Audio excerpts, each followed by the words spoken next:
Good afternoon. Happy Saturday. Welcome again to Short Story Time Theater with William Baxter. That's me.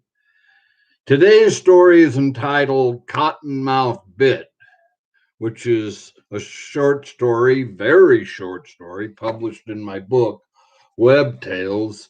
And it's also published in a children's ebook entitled The Adventures of Thomas Hooter and Bobby Joe.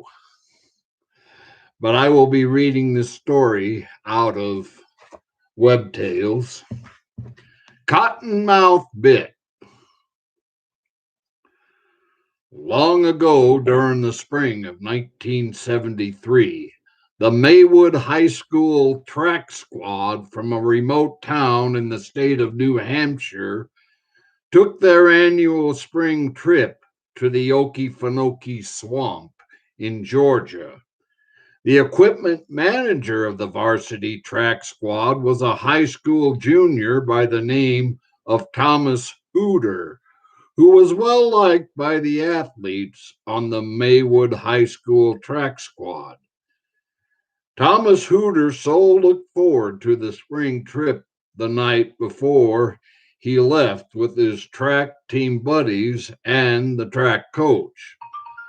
The next day, when the team's plane landed and they arrived at the Okefenokee Swamp, they were greeted by a man who was to be their swamp guide.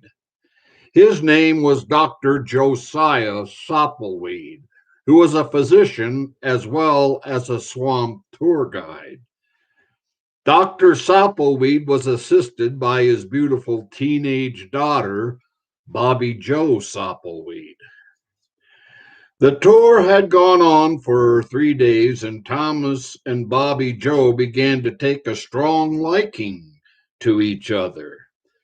At the end of the third day of the tour, the beautiful brunette came up to Thomas, putting her arm around the track team manager, and said, "Tom, I left my binoculars in the boat, and I have to do something for my father. Could you please go down to the boat and get them for me?" Thomas replied, "I would be happy to." Thomas Hooter scrambled down to the boat to grab Bobby Joe's binoculars, and he didn't watch what he was doing.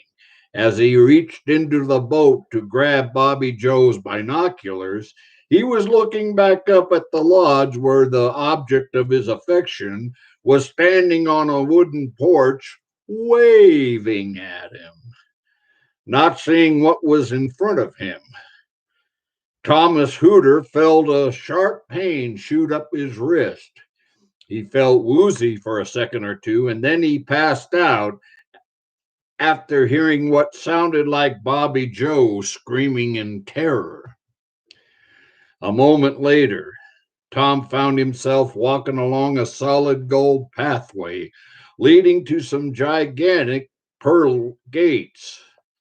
He saw a man running out toward him, yelling, "Thomas, go back! It is not your time yet to be here. Go back!" Thomas Hooter replied, "I beg your pardon."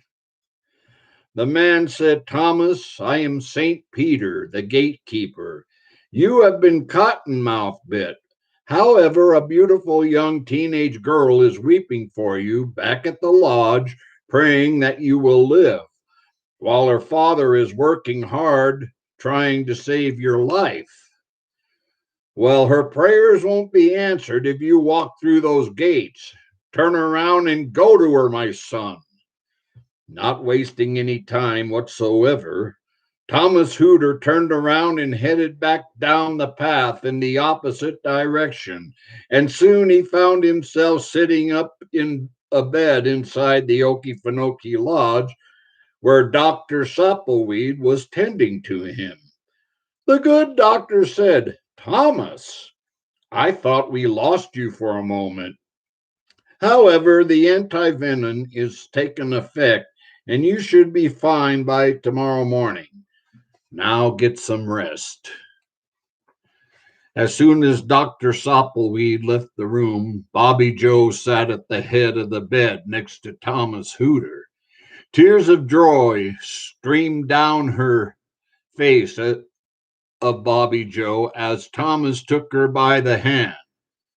Thomas Hooter's lips were about to suppress Bobby Joe's when an alarm clock rang about 4 a.m., and Thomas awoke in his own bed in his own house and realized it was time for him to get up that Saturday morning and get ready to go on that trip with the Maywood High School track squad to the Okefenokee Swamp in Georgia.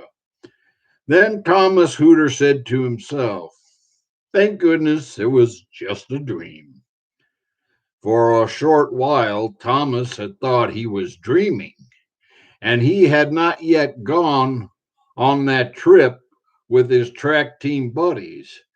But then he asked himself, was it just a dream?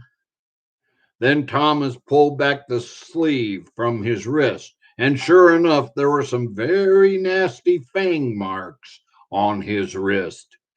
Thomas Hooter pondered that for a few seconds, and then he simply said, "Nah." The end. And that's the story of Cottonmouth Bit. And I hope you enjoyed today's story, and I hope you all have an excellent weekend. Goodbye now, and there'll be other stories later on.